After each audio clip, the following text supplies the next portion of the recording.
গাজায় তবে কি এবার সত্যি মুসলিম সেনাবাহিনীর যোদ্ধারা আসছে? ১-২ জন নয়, যে খবর পাওয়া যাচ্ছে তাতে শুধু একটি মুসলিম দেশ থেকেই আসছে ৮,০০০ যোদ্ধা। তারা গাজায় শান্তি রক্ষা করবে। দখলদার ইসরায়েলি সেনাদের নিষ্ঠুরতার কবল থেকে তখন হয়তো রক্ষা পাবে গাজার নিরীহ মানুষ। গাজায় সেনা পাঠানো প্রথম মুসলিম দেশটি হতে পারে ইন্দোনেশিয়া। বলা হচ্ছে, ট্রাম্পের শান্তি পরিকল্পনায় এখন পর্যন্ত সবচেয়ে সক্রিয় ও প্রস্তুত দেশ ইন্দোনেশিয়া। দেশটির সেনারাই হতে পারে আন্তর্জাতিকভাবে গাজায় প্রেরিত বাহিনীর প্রথম সদস্য। গেল সোমবার দেশটির সেনাবাহিনীর চিফ অব স্টাফ মারুলি সিমানজুতাক জানান, গাজায় সম্ভাব্য সেনা মোতায়েনের জন্য প্রাথমিকভাবে পাঠানো হতে পারে একটি ব্রিগেড বা ৫ থেকে ৮,০০০ সেনা। গাজা প্রসঙ্গে করণীয় নিয়ে জাকার্তায় প্রেসিডেন্ট প্রাবো সুবিয়ান্তের সঙ্গে বৈঠকও করেন তিনি। আলোচনা শেষে জাতীয় বার্তা সংস্থা আন্তারার সঙ্গে কথা বলেন জেনারেল মারুলি। জানান, ট্রাম্পের বোর্ড অফ পিসকে সহায়তা করতে বাহিনীটির গঠন ও মোতায়েন নিয়ে সংশ্লিষ্ট পক্ষের সঙ্গে চলছে আলোচনা। ইতোমধ্যেই শুরু হয়েছে প্রাথমিক প্রস্তুতি। যুদ্ধ নয়, বরং সেনাদের প্রস্তুত করা হচ্ছে শান্তিরক্ষী বাহিনী হিসেবে কাজ করার জন্য।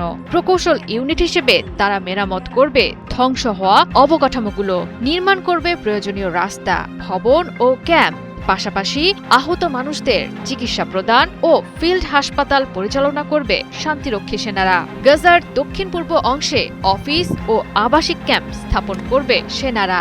এখন পর্যন্ত কোনো নির্দিষ্ট তারিখ জানা না গেলেও ইসরায়েলি সরকারি সম্প্রচার মাধ্যমের দাবি, আগামী কয়েক সপ্তাহের মধ্যেই সেনারা গাজায় পৌঁছাবে। ফিলিস্তিনকে নিজেদের হাতের মুঠোয় রাখতে প্রতিনিয়ত সামনে আসছে নিত্য নতুন পরিকল্পনা। আদৌ সুষ্ঠু সমাধানে পৌঁছানো সম্ভব হবে কিনা সেটি বিবেচনা না করেই দেয়া হচ্ছে লোক দেখানো পোশাকি নাম, যারই একটি অংশ হল মার্কিন প্রেসিডেন্ট ডোনাল্ড ট্রাম্পের প্রস্তাবিত শান্তি পরিকল্পনা।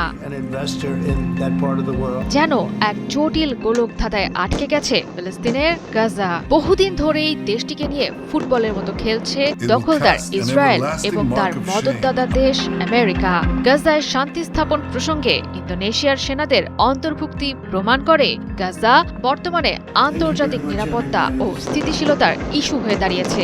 আমেরিকার প্রতি সবার নেতিবাচক দৃষ্টি বদলাতে ঘনিষ্ঠ মুসলিম সংখ্যাগরিষ্ঠ দেশগুলোকে আনা হচ্ছে কৌশলের সামনে।